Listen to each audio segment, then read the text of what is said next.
Hello दोस्तों, स्वागत है आपका sociology classes bye Rajput Sunny के हमारे यूट्यूब चैनल पे। तो आज हम प्रैक्टिस सेट 9 के अंतर्गत 50 क्वेश्चन देखेंगे। तो आइए देखते हैं। निम्नलिखित में से किसने प्रतिकारी विधियों या क्षतिपूरक विधियों में विभेद किया है? तो इसका right answer email Durkheim. Durkheim अपनी पुस्तक सोशल डिविजन्स ऑफ लेबर में सामाजिक एकता का विश्लेषण करते हुए दो प्रकार के समाजों की बात की है: यांत्रिक एकता, सावयवी एकता।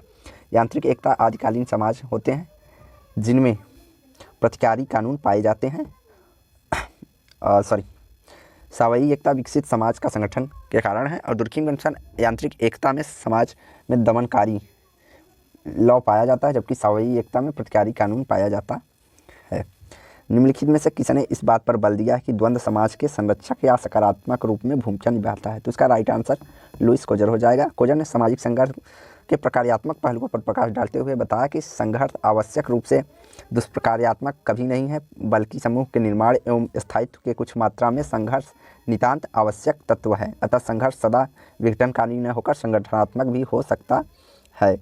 जैसे कि परिवार की लड़ाई कभी दूसरे से होती है तो सभी परिवार के सदस्य एकजुट हो जाते हैं, भले वो अलग अलग रहते हों। निम्नलिखित में से किस एक प्रख्यात समाजशास्त्री ने एक खास समाज के अध्ययन के आधार पर प्रागुक्ति की द्वितीय विश्व युद्ध में उत्तर काल में मूल परिवार समाजबद्ध उपव्यवस्था के रूप में वियोजन एवं पृथकीकरण विशेषीकरण की बात की है? तो इसका राइट आंसर टालगट पार्सन्स हो जाएगा। टालगट पार्सन्स ने एक खास समाज के अध्ययन के आधार पर प्रागुक्ति की द्वितीय विश्व युद्ध में उत्तर काल में मूल परिवार और समाज से बद्ध उपव्यवस्था के रूप में वियोजन किया है। पार्सन्स औद्योगिकरण परिवार के संबंध में यह बताया कि औद्योगिकरण के मूल परिवार के रूप में विकास हुआ और नव स्थानीय परिवारों के विकास में योगदान दिया। मूल परिवार का विघटन एवं विशेषीकरण होता जा रहा है। यह किसने कहा है कि कीमत युद्ध के माध्यम से वस्तुओं और पदार्थों के विनिमय के लिए बाजार स्थिति में व्यक्तियों की आर्थिक व्यवहार समाज को पृथकीकृत करने में सहायक होता है? तो इसका राइट आंसर हमारा मैक्स वेबर हो जाएगा। मैक्स वेबर के अनुसार वर्ग निर्धारण न केवल उत्पादन के साधनों या संपत्ति पर नियंत्रण का आधार होता है, बल्कि व्यक्ति के किस वर्ग या श्रेणीबद्ध में होगा इस बात पर निर्भर करता है। खुले बाजार में उसकी योग्यता से उसकी कीमत क्या है पता चलता है। वेबर के अनुसार संपत्ति के अलावा शक्ति, सम्मान, आधार भी समाज में स्तरीकरण के निर्धारण करते हैं। वंशानुक्रम शब्द में संप्रत्ययी एक बड़ी समस्या समाधान करते हुए निम्नलिखित में से एक विद्वान ने वंशानुक्रम को वंशानुगत से पृथक कर वंशानुक्रम शब्द को केवल किसी समूह की सदस्यता तक परिसीमित किया है।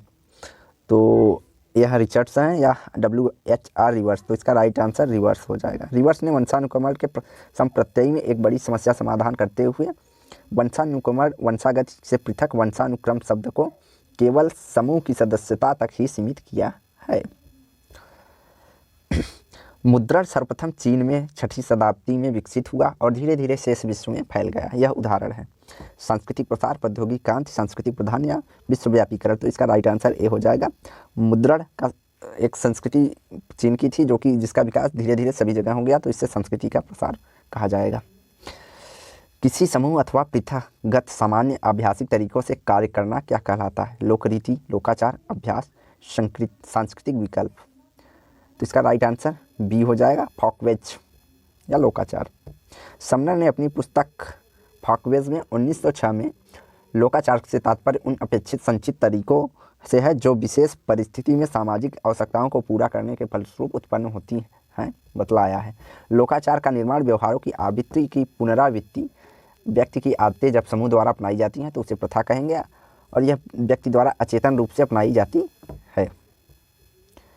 औद्योगिक समाज में अर्जित परिस्थिति के संभव होने का निम्नलिखित में से कौन सा एक कारण है? पर संस्कृति ग्रहण, सामाजिक गतिशीलता, भूमिका द्वंद्व, प्रवसन। तो इसका राइट आंसर सामाजिक गतिशीलता हो जाएगा। औद्योगिक समाज में अर्जित परिस्थिति संभव होने का कारण सामाजिक गतिशीलता है। इरविन गॉफमैन ने के अनुसार सरल स्थल किस प्रकार का उदाहरण है? तो गॉफ के अनुसार सरल स्थल एक पूर्ण संस्था का उदाहरण है। गॉफ में टोटल इंस्टीट्यूशन पूर्ण संस्थान की अवधारणा बताया कि कुछ लोग जीवन में ऐसे अवसर भी आते हैं जो जीवन के बहुत बड़ा हिस्सा व्यतीत करते हैं, वहीं उनका मुख्य रूप से समाजीकरण होता है, जैसे सेना, जेल, आश्रम, पागलखाना, स्कूल एवं महाविद्यालय, छात्रावास आदि को पूर्ण संस्था गॉफमैन ने बताया है। निम्नलिखित में से कौन सा उत्तर प्रौद्योगिकी समाज की विशेषता है? वस्तु उत्पादन का निर्माण की आर्थिक गतिविधियों में वृद्धि करना, व्यावसायिक एवं तकनीकी सेवाओं का आर्थिक गतिविधियों के रूप में वृद्धि करना, प्राविधिक तंत्रिकों का वित्तकों की राजनीतिक शक्तियों का क्षीण होना, या तकनीकी अधिकारी तंत्र का क्षीण होना। तो इसका राइट आंसर हो गया उत्तर औद्योगिक समाज में व्यावसायिक एवं तकनीकी सेवाओं का आर्थिक गतिविधियों के रूप में वृद्धि होता है। डेनियल बेन की उत्तर औद्योगिक समाज में विचार के बारे में निम्नलिखित में से कौन सा एक कथन सही नहीं है? वैश्लेषिक संकल्पना, सामाजिक स्तरीकरण की नई धुरियों को पहचानने की रूपावली, या विशिष्ट मूर्त समाज का चित्र, या सामाजिक संरचना में नई बीमाओं का विनिर्देशन। तो इसका राइट आंसर विशिष्ट मूर्त समाज का चित्र डेनियल बेल की उत्तर औद्योगिक समाज के विचार के बारे में सही नहीं है। अगला, डेनियल बेल ने 1973 में अपनी कृति the comings of post industrial society में उत्तर औद्योगिक समाज की व्यवस्था की बात करते हुए बताया कि यह एक ऐसा समाज है जहां केंद्रीय महत्व के रूप में संपत्ति, धन संपदा का स्थान ज्ञान ले लेगा। वस्तुओं के निर्माण करने वाले उद्योगों की अपेक्षा सेवा प्रदान करने वाले उद्योग भूमिका अदा करने वाली हमारी जीवन शैली में उत्पादन व्यवस्था मुख्य आधार सूचना ज्ञान ले लेगा। इस नई व्यवस्था के श्रमिकों को स्थान सफ़ेद पोष कार्मिक वर्ग ले लेंगे और उद्योगपतियों और उद्यमियों का स्थान नए सामाजिक समूह ले लेंगे।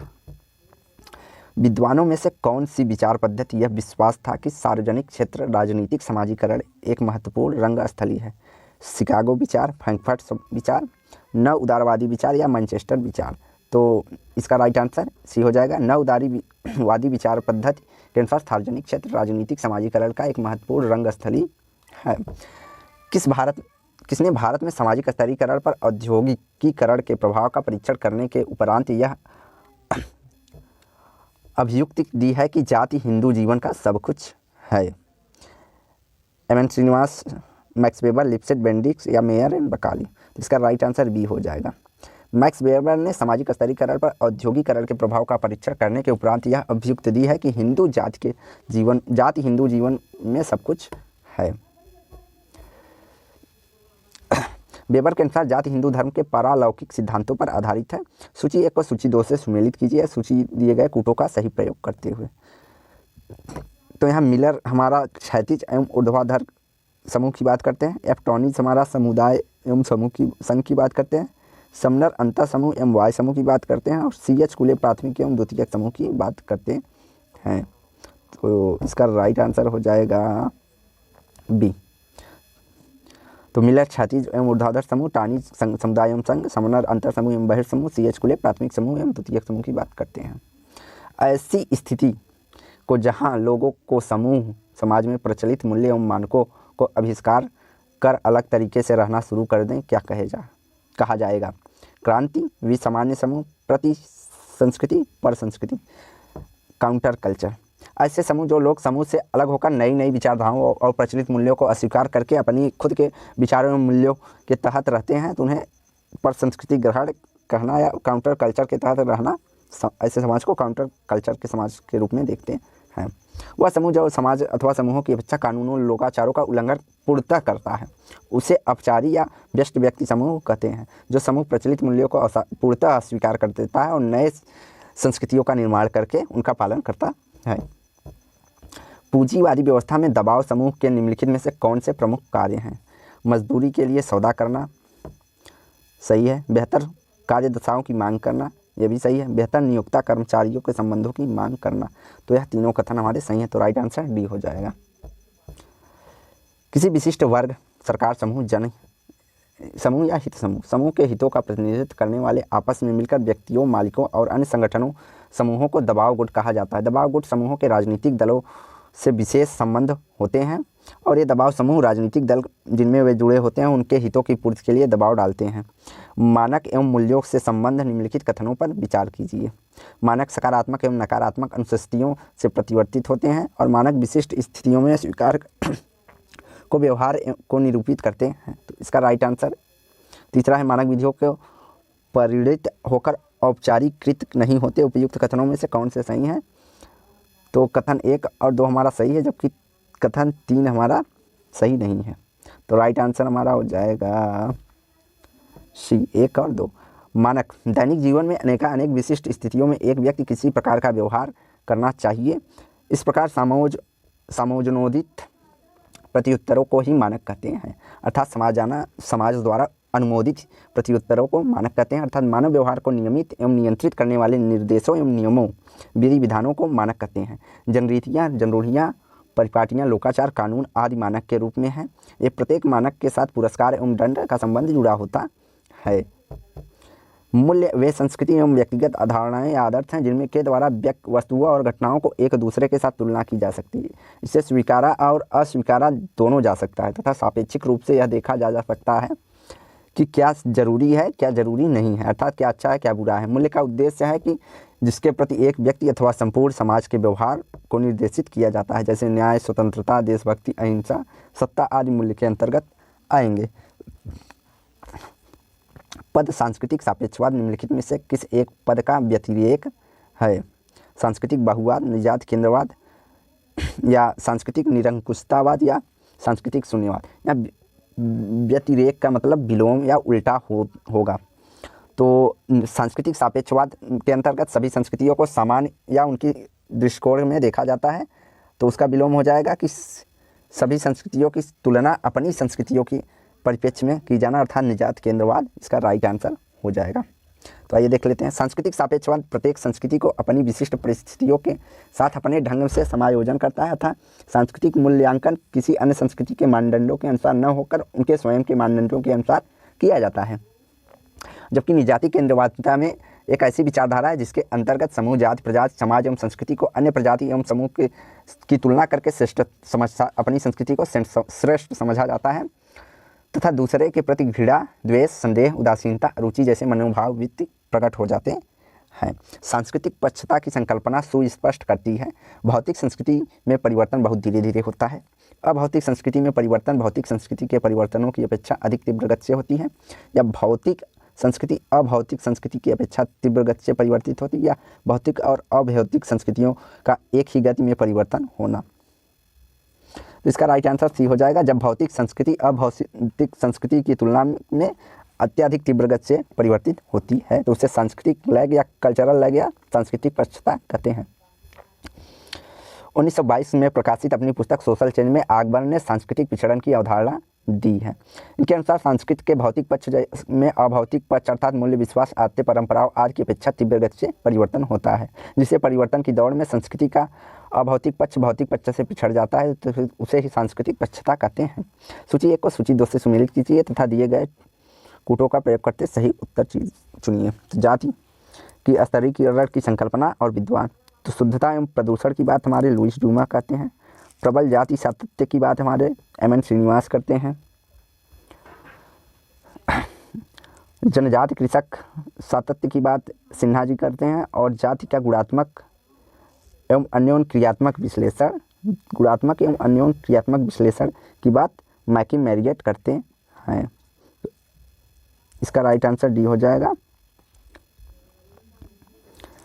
कि शुद्धता एवं प्रदूषण की बात लुईस ड्यूमा, प्रबल जाति की बात एम.एन. श्रीनिवास, जनजाति जाति कृषक की बात हमारे एस. सिन्हा जी करते हैं, जबकि जाति के गुणात्मक एवं अन्योन्य क्रियात्मक विश्लेषण की बात एम.एन. श्रीनिवास जी करते हैं। तो यहाँ पे सुमेलित है। शुद्धता एवं प्रदूषण की बात लुईस ड्यूमा, प्रबल जाति सातत्य की बात एम.एन. श्रीनिवास, जनजाति जाति कृषक सातत्य की बात एस. सिन्हा और जाति का गुणात्मक और अन्योन्य क्रियात्मक विश्लेषण मैकी मैरियट करते हैं। किंगस्ले डेविस और डब्ल्यू मूर के अनुसार सामाजिक स्तरीकरण से क्या आशय है? सामाजिक स्तरीकरण से क्या आशय है? समाज की राजनैतिक और आर्थिक संरचना की असमानता, स्थितियों में असमान प्रकार्यात्मक महत्व के आधार पर भौतिक पुरस्कारों एवं सामाजिक प्रतिष्ठा का असमान विभाजन या वितरण, बाजार स्थिति एवं जीवन संभावनाओं के आधार पर असमता, समाज का अनावश्यक विभाजन क्योंकि समाज में सभी स्थितियों में समान रूप से प्रकार्यात्मक रूप से महत्वपूर्ण है। तो इसका राइट आंसर बी हो जाएगा। डेविस मूर के अनुसार जिस व्यक्ति के पद या समूह की स्थिति किसी समाज में जितना प्रकार्यात्मक या महत्व होती है उसे समाज की स्थिति के आकलन में उतना सरल है। अतः व्यक्ति का स्वयं की प्रकार्यात्मक भूमिका ही समाज के स्तरीकरण का स्थान निर्धारित करती है। निम्नलिखित में से किसी एक विषय पर नीति कथन या सापेक्ष वंचन की संकल्पना का व्यापक रूप से प्रयुक्त हुई है। अल्पसंख्यकों के सामाजिक एवं सांस्कृतिक अधिकार, सामाजिक द्वंद्व एवं सामंजस्य, बहुसांस्कृतिकवाद या गरीबी और असमानता। तो इसका राइट आंसर डी हो जाएगा। सापेक्ष वंचन की अवधारणा सर्वप्रथम स्टाउपर ने दी है। मर्टन ने इसमें संशोधन करके इसे संदर्भ समूह के साथ जोड़ा है। यह एक ऐसी स्थिति है जिसमें व्यक्ति अपनी परिस्थितियों की तुलना दूसरे से कर कर अपने को हीन या कमज़ोर अनुभव करता है। डी थार्नन के अनुसार भारतीय संदर्भ में निम्नलिखित में से कौन सा कृषक वर्गों को बताते हैं? तो डी थार्नन मालिक, किसान और मजदूर की बात करते हैं। यहाँ मालिक कृषि जमींदार, किसान कृषि कार्य करने वाला और मजदूर खेती श्रमिकों के लिए। उन सिद्धांतों को क्या कहेंगे जो पूंजीवाद, राज्य सापेक्ष स्वायत्तता में विश्वास करते हैं? करणवादी, संरचनात्मक, नवमार्क्सवादी, बहुलवादी, संभवत वर्गवादी। तो इसका राइट आंसर डी हो जाएगा, संभवत वर्गवादी। जो पूंजीवाद के राज्य के सापेक्ष स्वायत्तता में विश्वास करते हैं उन्हें संभावत वर्गवादी भी कहते हैं। दबाव समूहों के बारे में निम्नलिखित में से कौन सा सही नहीं है? वे राजनैतिक समूह होते हैं, यह कथन सही है। वे विशेषता हितों के संवर्धित करते हैं, यह दबाव समूह के बारे में सही है। वे राजनीतिक सत्ता के वितरण का उपयोग से या प्रभावित करते हैं, यह भी सही है। जबकि चुनाव नहीं लड़ते। तो इसका राइट आंसर डी है कि दबाव समूह चुनाव नहीं लड़ते। तो इसका राइट आंसर सी हो जाएगा, केवल 3। किस राजनैतिक व्यवस्था के कार्य करने में दबाव समूह का हस्तक्षेप न्यूनतम होता है? पूंजीवादी, समाजवादी, उदारवादी या अल्पतंत्री? तो इसका राइट आंसर डी हो जाएगा, अल्पतंत्री। जिस सामाजिक समूह में व्यक्ति जन्म लेता है और उसे निम्नलिखित में से किस एक रूप में निर्दिष्ट किया जाता है? सामाजिकरण का परिवार, प्रजनन का परिवार, पुनर्सृजन का परिवार या अविन्यास का परिवार? तो इसका राइट आंसर डी हो जाएगा, या उसे अविन्यास का परिवार कहते हैं जिसमें सामाजिक समूह में व्यक्ति जन्म लेता है। जब व्यक्ति जिस परिवार में जन्म लेता है या दीक्षा और शिक्षा होती है उसे जनक परिवार या अविन्यास परिवार कहते हैं। सामान्यतः व्यक्ति के संस्कारों का बीजारोपण इसी परिवार में होता है। सामाजिकरण परिवार, जिस परिवार में व्यक्ति का सामाजिकरण होता है उसे सामाजिकरण परिवार कहते हैं, जहाँ अर्थात मूल्यों, दंडों एवं मानदंडों को सीखता है। इस परिवार में समुदाय, विद्यालय आदि विशेष भूमिका निभाते हैं। प्रजनन परिवार वह विवाह के उपरांत व्यक्ति जो स्वयं परिवार को जन्म देता है उसे प्रजनन परिवार कहते हैं। और पुनर्सृजन परिवार, जब व्यक्ति विघटन के पश्चात पुनः परिवार एक साथ रहने लगते हैं उन्हें पुनः सृजन परिवार कहते हैं। दिए गए सूची 1 को सूची 2 से सम्मिलित कीजिए कूटों का प्रयोग करते हुए। सूची 1 में व्याख्या और सूची 2 में विद्वान है। जाति एक समृद्ध समुदाय है। यह कथन हमारा मैक्स वेबर से संबंधित है। जाति एक समृद्ध जैविक अस्थिरीकरण है। यह कथन हमारा एफ.जी. बैली से संबंधित है। जाति पूर्णतः स्थिति वर्ग पर अत्यधिक रूप है। यह सी. मिर्डल से संबंधित है। और जाति स्तरीकरण की नहीं वरन सोपानिक अभिव्यक्ति है। यह कथन हमारा लुईस ट्यूमा से संबंधित है। तो जाति समृद्ध समुदाय है मैक्स वेबर। जाति समृद्ध जैविक स्तरीकरण है एफ.जी. बैली।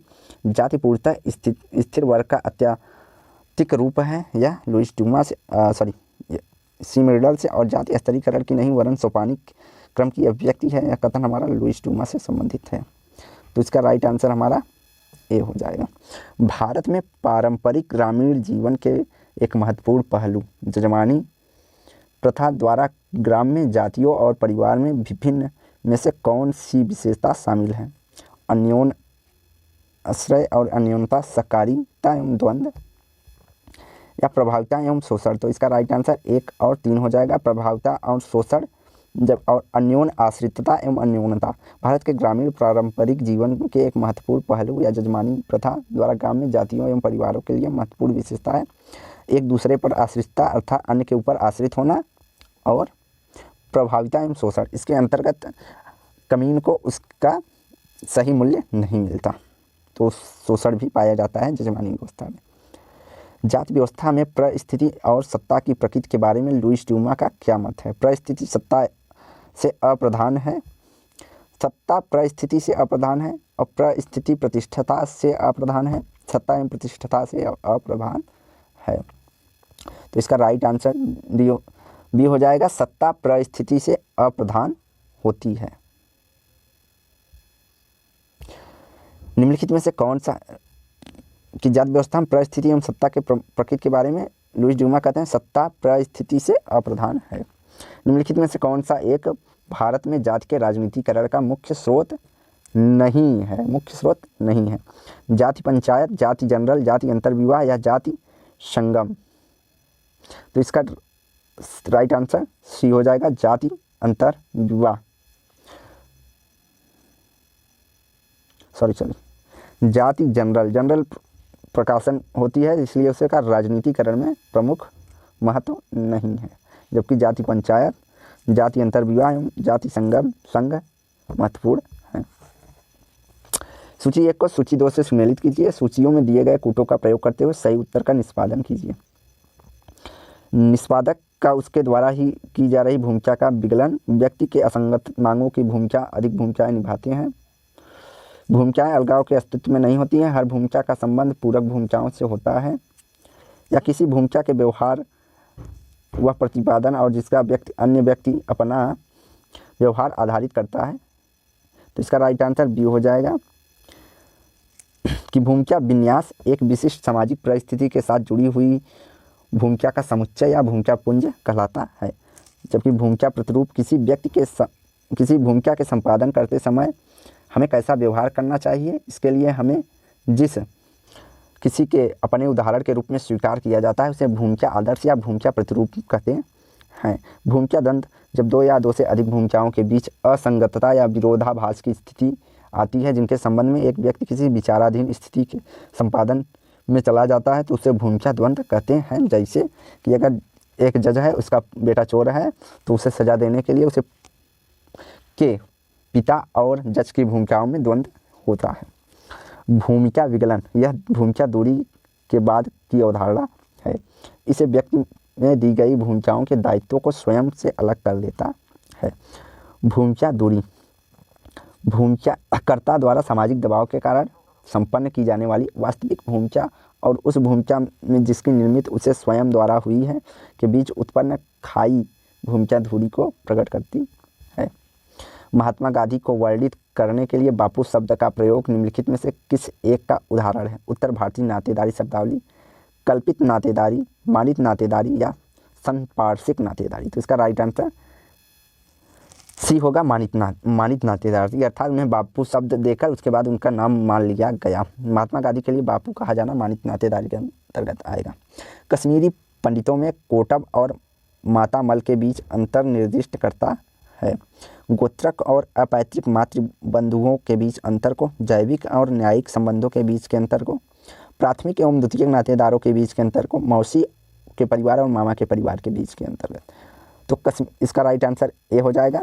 कश्मीरी पंडितों में कोटम्ब और मातामल के बीच अंतर गोत्रक एवं अपैतृक मातृबंधुओं के बीच अंतर को निर्दिष्ट करता है। निम्नलिखित में से किन कारकों के अर्थात कोटक का अंत यहाँ गोत्र से होगा और मातामल का संबंध अपैतृक मातृबंधुओं से होता है। अगला है, निम्नलिखित में से किन परिवारों के साथ अन्योन्य क्रिया है जिसने 1960 के दशक में नारी अधिकारवादियों को दूसरी लहर को परिवार के संशय की दृष्टि से देखने के लिए प्रेरित किया है? लिंग, व्यक्ति कानून एवं अंतर्राष्ट्रीय प्रवसन में प्रकाश डालने के निर्माण, वर्धित स्त्री श्रमबल पर सहभागिता या विज्ञान एवं सूचना प्रौद्योगिकियों में तरक्की या नई जन प्रौद्योगिकी। तो इसका राइट आंसर डी सभी हो जाएगा। परंपरागत परिवार में अनेक परिवर्तन हुए हैं। यह संक्रमण काल के साथ समय के साथ गुजरने से हुआ है। नवीन कारक जिन्होंने परिवार को प्रभावित करने किया है, इसी कारण कुछ विद्वान विघटन मानते हैं। तो कुछ परिवर्तन निम्न कारण हैं: कानूनों का प्रभावी से लागू होना, औद्योगिकीकरण, नगरीकरण, जनसंख्या वृद्धि, महिला आंदोलन, संचार के साधन, विज्ञान एवं प्रौद्योगिकी, स्त्रियों की शक्ति में वृद्धि, विवाह के स्वरूपों में परिवर्तन आदि को माना है। निम्नलिखित विषयक में साहित्य में भातृक बहुपति प्रथा भारत के विशेषतः किस क्षेत्र में संबद्ध रही है? पश्चिमी हिमालय, केंद्रीय मैदानी क्षेत्र, उत्तरी पूर्वी पहाड़ी क्षेत्र या गंगा का मैदानी क्षेत्र। तो नातीदारी विषयक में भातृक बहुपति भारत के पश्चिमी हिमालय क्षेत्र में पाया जाता है। परिवार की संस्था के अध्ययन में प्रकारवादी उपागम को अनेक समाजशास्त्रियों की आलोचना करते हैं। परिवार संस्था के अध्ययन में प्रकारवादी उपागम के अनेक समाजशास्त्री क्यों आलोचना करते हैं? प्रकारवादी संदर्श यह मानता है कि मध्यम वर्ग के परिवार आदर्शमूलक परिवार हैं। प्रकारवादी उपागम की संस्था परिवार की संस्था के अध्ययन में वर्ग, क्षेत्रीय एवं धार्मिक विभिन्नताओं का विचार नहीं करते या प्रकारवादी मत परिवार के विकल्पों का अन्वेषण नहीं करता। तो विकल्प दिए हैं हमारा केवल 1 और 2, केवल 2 और 3, केवल 1 और 3, डी 1, 2 और 3। तो इसका राइट आंसर केवल बी और सी होगा। प्रकारवादी उपागम परिवार की संस्था के अध्ययन के वर्ग, क्षेत्रीय और धार्मिक भिन्नताओं पर विचार नहीं करता, इसलिए इसकी आलोचना हुई है। जबकि प्रकारवादी मत परिवार में के विकल्पों का अन्वेषण नहीं करता, इसलिए उसकी आलोचना की गई है। तो प्रकारवादी परिवार के प्रकारवाद उपागम में परिवार एक व्यवस्था को मानता है। उनके अनुसार परिवार निम्नलिखित प्रकार हैं: सामाजिक व्यवस्था को बनाए रखने में योगदान, सामाजिक व्यवस्था के विभिन्न अंगों एवं परिवार के बीच प्रकार्यात्मक संबंध, परिवार के सदस्यों के प्रति विशिष्ट कार्य। चूँकि प्रकारवादी दृष्टि में परिवार सार्वभौमिक होने की दलील देते हैं, जबकि उन्होंने वर्ग, क्षेत्र और धर्म के संबंधी विभिन्नताओं की अवहेलना की है। आधुनिक समाज में बहुत सारी ऐसी संस्थाओं का विकास हुआ जो परिवार के परंपरागत प्रकारों को पूरा करने की कोशिश करती हैं। जैसे पश्चिमी देशों के परिवारों के विकल्प में रूप में फैमिली डे कौन परिवार विकसित हो रहे हैं, परंतु प्रकारवादियों ने परिवार को किसी विकल्प को नकार दिया है। दोहरे वंशानुक्रमण या वंशानुक्रम समूह सदस्यता के द्विवंशिक संचार के रूप में निम्नलिखित में से कौन सा एक शामिल है? गुणों के एक समुच्चय का पितृवंशी संचरण एवं गुणों के दूसरे समुच्चय का मातृवंशी संचरण, माता पिता दोनों में एक समान संचरण, या लिंग विशिष्ट वंशानुक्रमण का संचरण, अर्थात पुरुष वंशानुक्रमण पुत्रों में जबकि स्त्री वंशानुक्रमण पुत्रियों में। वंशानुक्रमण का इस प्रकार का संचार और पुरुष वंशानुक्रमण पुत्रियों में और स्त्री वंशानुक्रमण पुत्रों में संचारित होता है। तो इसका राइट आंसर ए हो जाएगा। गुणों के समुच्चय का पितृवंशी संचरण और गुणों के दूसरे समुच्चय का मातृवंशी संचरण दोहरे वंशानुक्रमण के समूह में आता है। जब पितृवंशी या मातृवंशी दोनों वंशानुक्रम व्यवस्थाओं का एक साथ प्रयुक्त किया जाता है, तब ऐसी संयुक्त व्यवस्था को दोहरा वंशानुक्रम या डबल डिसेंट कहते हैं। इस व्यवस्था में एक व्यक्ति एक ही समय में पिता के पैतृक तथा माता के मातृक समूहों से संबंध रखता है, किंतु पिता के मातृक एवं माता के पैतृक समूहों से कोई नाता रिश्ता नहीं रहता। इस वंशानुक्रम में व्यक्ति को एक वंश से चल संपत्ति, दूसरे से अचल संपत्ति विरासत मिलती है। इसी कारण वंशक्रम की सदस्यता अलग अलग प्रयोजनों के लिए दोनों तरफ की वंश परंपराओं को मानती है। आवास एवं वंशानुक्रम के समूह संरचना के बीच तर्कयुक्त संबंध होते हैं। पैतृक वंशानुक्रम व्यवस्था या तो नवस्थानिक या प्रतिस्थानिक आवास प्रतिरूपों में संबंधित होती है। मातृक वंशानुक्रम व्यवस्था निम्नलिखित में से किन आवास प्रतिरूपों से संबंधित है? केवल नवस्थानिक, प्रतिस्थानिक एवं पत्नी स्थानिक, केवल नवस्थानिक, मातुल स्थानिक, पत्नी स्थानिक, केवल नवस्थानिक, प्रतिस्थानिक एवं मातुल स्थानिक, केवल नवस्थानिक, प्रतिस्थानिक, मातुल स्थानिक एवं पत्नी स्थानिक। तो इसका राइट आंसर बी हो जाएगा, नवस्थानिक, मातुल स्थानिक एवं पत्नी स्थानिक। विवाह के बाद नवविवाहित जोड़ा कहाँ निवास करता है? इस आधार पर निवास के नियम बने हैं। मार्डाक ने 6 प्रकार के निवासों का उल्लेख किया है, जिसमें पितृस्थानिक, मातृस्थानिक, मातृपितृस्थानिक, नवस्थानिक, मामा स्थानिक और द्विस्थानिक है। वंशानुक्रम के व्यक्ति एवं पूर्वजों के बीच पाए जाने वाले मान्य सामाजिक संबंधों का अभिव्यक्त के लिए किया जाता है। वंशानुक्रमण के आधार पर 3 पक्ष संबंधित हैं: पितृपक्ष, मातृपक्ष और द्विपक्ष। इस आधार पर वंशानुक्रम निम्नलिखित हो सकते हैं: एक पक्षी वंशानुक्रम, पितृवंशी वंशानुक्रम या मातृवंशी वंशानुक्रम या द्वितीयक वंशानुक्रम या संदिग्ध पक्षी वंशानुक्रम, न तो माता के पक्ष न तो पिता के पक्ष, अर्थात संदिग्ध रहता है वहाँ पे। ब्राउन के अनुसार वंशानुक्रम के आधार पर पदाधिकारियों द्वारा संपत्ति के उत्तराधिकार तय होते हैं। आक्रमण, सुरक्षा, धार्मिक कार्य, दाह संस्कार, निकटाभिगमन, निवास आदि विभिन्न प्रयोजनों द्वारा कौन कौन से सम्मिलित किए जाएंगे और कौन नहीं, यह वंशानुक्रमण तय करती है।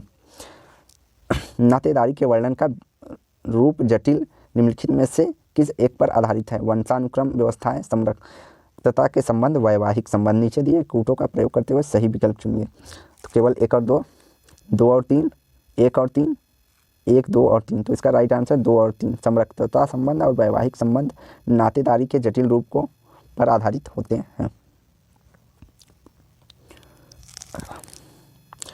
नातेदारी व्यवस्था का अर्थ परिस्थिति एवं भूमिकाओं के संबंधों की एक ऐसी संरचित व्यवस्था से है जिसमें नातेदारी जटिल श्रृंखलाबद्ध बंधनों से परस्पर बंधे होते हैं। नातेदार वह व्यक्ति होते हैं जो रक्त अथवा बंधनों अर्थात वैवाहिक संबंधों द्वारा एक दूसरे से जुड़े होते हैं।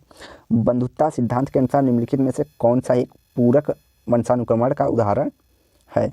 मामा और भांजा के बीच पितृ वंशानुक्रम व्यवस्था में संबंध, एकांकवी वंशानुक्रमण व्यवस्था में दादा दादी, नाना नानी, पोता पोती, नाती नातनी के बीच संबंध, या मातृ व्यवस्था में माँ और बेटी के बीच संबंध, या कुछ प्रयोजनों के लिए मातृ वंशानुक्रम और अन्य प्रयोजनों के लिए पितृ वंशानुक्रम होता है। तो इसका राइट आंसर डी हो जाएगा। बंधुता सिद्धांत के अनुसार पूरक वंशानुक्रमण का उदाहरण, कुछ प्रयोजनों के लिए वंशानुक्रम माता के क्रम में होता है और कुछ के लिए पिता के क्रम का प्रयोग किया जाता है। अगला, निम्नलिखित में से कौन सा एक कथन सही है? विवाहोपरांतवास के नियम नातेदारी व्यवस्था में महत्वपूर्ण चर बनाते हैं और उसके द्वारा वे मानव व्यवहार को तत्व प्रभावित करते हैं जिसके द्वारा वस्तुओं का उत्पादन एवं वितरण उपभोग होता है, या नातेदारी जाल के अंतर्गत व्यक्ति के संबंधों के गुणवत्ता तत्व को प्रभावित करते हैं, या नातेदारी में राजनैतिक संस्कृति के विशिष्ट कराने की प्रक्रिया को तत्व प्रभावित करते हैं, या प्रतीकात्मक संप्रेषण या भाषा के लिए मानवीय क्षमता को तत्व प्रभावित करते हैं।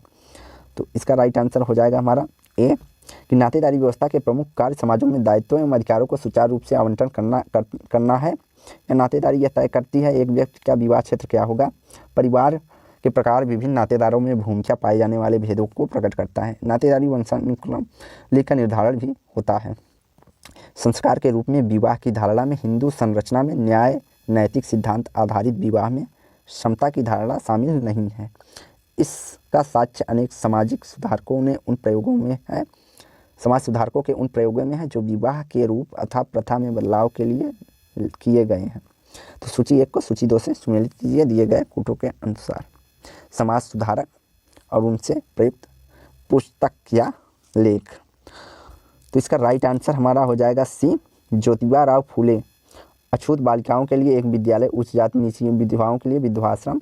ताराबाई शिंदे स्त्री पुरुष की तुलना की है, और स्वामी नायर आत्मसम्मान विवाह की बात करती हैं, जबकि Bhimrao Ambedkar riddles of Hinduism से संबंधित हैं। तुम्हारा यहाँ देखते हैं राइट आंसर हो जाएगा ज्योतिबा राव फूले का 3, ताराबाई शिंदे स्त्री पुरुष की तुलना, राधा स्वामी आत्मसम्मान विवाह, और Bhimrao Ambedkar riddles of Hinduism से संबंधित है।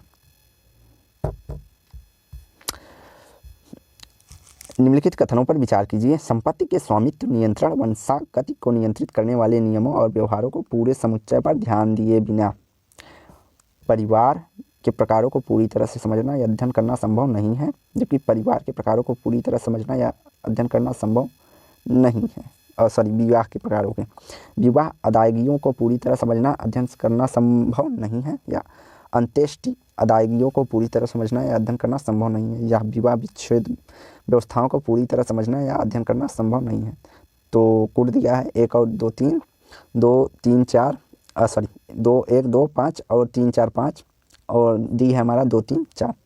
तो इसका राइट आंसर हमारा ए हो जाएगा कि संपत्ति के स्वामित्व और नियंत्रण वंशानुगत को नियंत्रित करने वाले नियम और व्यवहारों के पूरे समुच्चय पर ध्यान दिए बिना परिवार के प्रकारों को पूरी तरह समझना या अध्ययन करना संभव नहीं है। विवाह के प्रकारों को पूरी तरह समझना या अध्ययन करना भी संभव नहीं है, तथा विवाह में अदायगियों अर्थात कर्तव्यों को पूरा करने की स्थिति को समझना या अध्ययन करना संभव नहीं है। तो तीनों कथन हमारा सही है। निम्नलिखित में से कौन सा एक कथन सही नहीं है? विवाह एक संस्कार है, इसका अर्थ विवाह विच्छेद नहीं किया जा सकता। विवाह एक संविधा है, इसका अर्थ विवाह को समाप्त किया जा सकता है। यह दोनों कथन हमारे सही हैं, और यहाँ पूछा है कौन सा कथन सही नहीं है। तो आइए देखते हैं। विवाह के अविच्छेद होने की धारणा क्रमशः सरल होता है, और विधि निर्माण द्वारा भारत की सभी विधिक व्यवस्थाओं में विवाह विच्छेद अधिकारिक समाविष्ट है। तो यह भी कथन सही हमारा।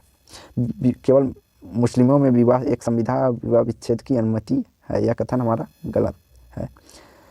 हिंदू विवाह एक संस्कार है जिसके 3 उद्देश्य हैं: धर्म, प्रजा, रति। विवाह को पवित्र मानकर कई कारण हैं। यह विवाह के कुछ संस्कार शामिल है, जैसे हवन, कन्यादान, पाणिग्रहण, सप्तपदी आदि, जिन्हें विवाह पवित्र माना जाता है। यहाँ बंधन अटूट एवं अटल माना जाता है। स्त्री की पवित्रता पुरुष की वफादारी पर बल देता है हिंदू समुदाय। जबकि विवाह एक संविधा हमारा मुस्लिम समुदाय में मुस्लिम विवाह को एक नागरिक संविधा है। इसकी 5 विशेषताएं: प्रस्ताव, उसकी स्वीकृति, वैवाहिक संविधा की क्षमता का सिद्धांत, वरीयता प्रथा या मेहर। चूँकि विवाह में करार दूसरे पक्ष द्वारा स्वीकृत अनिवार्य अथवा एक संविधा है जिसे पक्षकारों द्वारा पूर्णतः करने के लिए भंग भी किया जा सकता है। आदर्श रूप में हिंदू विवाह एक धार्मिक संस्कार है, लेकिन व्यवहार में कई परिवर्तन देखे जा सकते हैं, जिसके प्रमुख कारक शिक्षा, प्रजातंत्र, विधिक व्यवस्थाएं, पूंजीवाद, मीडिया आदि हैं। आज न केवल मुस्लिमों में वरन हिंदुओं में भी विवाह विच्छेद अधिनियम 1955 द्वारा मान्य है और यह जैन सिख सभी पर लागू होता है। बहिर्विवाह प्रथा व्यक्तियों को अपने कथन दिया हमारा बहिर्प्रथा व्यक्ति को अपने समूह के बाहर विवाह करने के लिए बाध्य करती है। दूसरा कारण पति पत्नी का वर्ण सामाजिक मानकों द्वारा प्रतिबंधित होता है। तो यहाँ कथन एवं कारण दोनों सही हैं और सही व्याख्या है। गोत्र में विवाह करना, गोत्र के बहिर्विवाह पाया जाता है। एक गोत्र के व्यक्ति अपने ही गोत्र में विवाह नहीं करते हैं तथा दूसरे गोत्र में करते हैं। यह एक सामाजिक मानक के रूप से प्रतिबंधित है कि आप अपने गोत्र में विवाह नहीं कर सकते हैं। तो कथन एवं कारण दोनों सही है और सही व्याख्या है। निम्नलिखित में से कौन सा एक कथन सही है? अनुलोम विवाह वैवाहिक समूहों के बीच परिस्थिति असीमित का कारण है। अनुलोम विवाह वैवाहिक द्वंद्व का कारण है। अनुलोम विवाह बहुप्रथा का कारण है, बहुविवाह प्रथा का, और अनुलोम विवाह बहुपति प्रथा का कारण है। तो इसका राइट आंसर ए हो जाएगा। अनुलोम विवाह वैवाहिक समूहों के बीच परिस्थिति असमिति का कारण है। अनुलोम विवाह एक ऐसा विवाह है जिसमें निम्न सामाजिक स्तर की लड़की उच्च सामाजिक स्तर के लड़के के बीच अपनी उपजाति में विवाह होना अपेक्षित है। यह विवाह सामाजिक स्तरीकरण परिस्थिति समता को प्रभावित करती है। भारत में परंपरागत विवाह जैसे अरेंज्ड मैरिज का प्रचलन निम्नलिखित में से किस एक से संबंधित है? अंतर्विवाह के नियम से जो विनिर्दिष्ट समूहों में ही वैवाहिक संबंध को परिसीमित करती है। बहिर्विवाह के नियम जो एक ही कुल ग्राम पड़ोस के अंदर विवाह को अनुमोदित करते हैं। चचेरे मौसेरे फुफेरे भाई बहनों के विवाह को निर्देशित करने वाले नियमों के अनुदेशात्मक या अनुमतिताई एवं निषेधात्मक रूप से विनिमय या उपयुक्त सभी। तो यह सभी सही हैं। भारत में परंपरागत विवाह के प्रमुख नियम है अंतर्विवाह, अर्थात हिंदू अपने धर्म, जाति, वर्ण, प्रजाति, वर्ग, क्षेत्र आदि में प्रचलित है। बहिर्विवाह किसी निश्चित सीमा के क्षेत्र के बाहर विवाह करने की बाध्यता, जैसे ग्राम से बाहर विवाह करना। सगोत्र, सप्रवर, सपिंड में विवाह प्रतिबंधित है, अर्थात इनसे बाहर विवाह किया जाता है। अधिकांशतः उत्तरी भारत में प्रचलित विवाह प्रणाली निम्नलिखित में से एक पर आधारित है। ग्राम अंतर्विवाही एवं गोत्र बहिर्विवाही, ग्राम बहिर्विवाही एवं गोत्र बहिर्विवाही, ग्राम बहिर्विवाह एवं अधिमान्य नातेदार, या उपयुक्त में से कोई नहीं। तो इसका राइट आंसर बी हो जाएगा कि अधिकांशतः उत्तरी भारत में विवाह ग्राम बहिर्विवाह एवं गोत्र बहिर्विवाह पाया जाता है। उत्तरी भारत में प्रचलित विवाह प्रणालियाँ निम्न है। एक्सोगामी, ऐसे विवाह प्रथा जिनके अनुसार व्यक्ति को स्थानिक रूप से परिभाषित एवं अनुमोदित संबंधों के दायरे में, जैसे परिवार, गोत्र, प्रजाति आदि से बाहर विवाह करना आवश्यक होता है। भारत में ऐसे नियम के अनुसार एक व्यक्ति अपने ही वंश एवं गोत्र में विवाह नहीं करना निषिद्ध या अनुचित माना जाता है। इंडोगामी विवाह, यह विवाह का ऐसा नियम है जिसके अनुसार व्यक्ति अपने समूह, जाति, धर्म, प्रजाति में विवाह करने के लिए बाध्य होना पड़ता है तथा भारत में इस नियम के अनुसार एक हिंदू को अपनी ही जाति में विवाह करना होता है। अतः उत्तर भारत में व्यक्ति अपनी ही जाति के अंदर केवल विवाह करता है, किंतु गाँव के अंदर तथा अपने गोत्र व प्रवर सपिंड में के बाहर विवाह होती है। यद्यपि आज बदलते समय में लोग गांव के अंदर तथा गोत्र में भी विवाह करने लगे हैं। आज का अंतिम क्वेश्चन, निम्नलिखित में से कौन सी जनजातियां बहुपत्नी व्यवहार में पाई जाती हैं? केवल 1 और 2, मसाई, योरूबा, बांटू, केवल 1 और 3, केवल 2 और 3, 1, 2 और 3। तो इसका राइट आंसर सी हो जाएगा कि योरूबा और बांटू में बहुपत्नी प्रथा व्यवहार में है। बहुपत्नी प्रथा जब एक पुरुष एक से अधिक स्त्रियों के साथ विवाह करता है तो उसे बहुपत्नी प्रथा कहते हैं। या वह नागा, वैगा, गोंड, लसाई, निषाद, मैसाई, योरूबा और बांटू आदि जनजातियों में पाई जाने वाली प्रथा है। तो आज का यहीं समाप्त करते हैं। वीडियो को लाइक एंड शेयर करें, चैनल को सब्सक्राइब करें। धन्यवाद।